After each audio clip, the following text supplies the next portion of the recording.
औज़ु बिल्लाहि मिनश्शैतानिर्रजीम बिस्मिल्लाहिर्रहमानिर्रहीम। नाज़रीन, एक बीमारी है दमा। तो दमा के लिए आज हम लोग जो है आप लोगों की खिदमत में एक मेडिसन पेश कर रहे हैं जो कि होम्योपैथिक कंपनी से ताल्लुक़ रखने वाली है और दमा की ये दवा है नाज़रीन।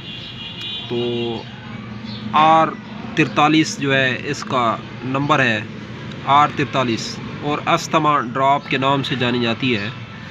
तो होम्योपैथिक में ये बहुत ही ज़बरदस्त दवा मानी जाती है।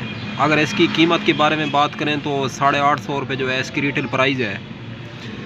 तो नाज़रीन, अगर मकदार ख़ुराक के हवाले बात की जाए तो 5 ड्रॉप जो है सुबह, 5 ड्रॉप शाम और 5 ड्रॉप शाम को है। 3 टाइम जो है इसकी मकदार ख़ुराक है, सुबह, दोपहर, शाम, 5-5 ड्रॉप।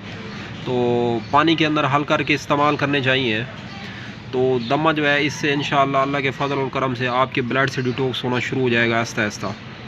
तो दमा की बेहतरीन और ज़बरदस्त नाज़रीन ये दवा है। आप लोग मुस्तकिल मिजाजी से अगर इसका इस्तेमाल करते हैं तो ये बहुत ज़्यादा बेनिफिट देगी आपको। तो किसी भी होम्योपैथिक शॉप से आपको ये बआसानी मैसर आ सकती है। तो अब तक के लिए इतना ही। तब तक के लिए अपना भी ख्याल रखें और अपने इस यूट्यूब चैनल का भी मिलते हैं इंशाअल्लाह किसी नई वीडियोज़ के साथ। अल्लाह हाफ़िज़।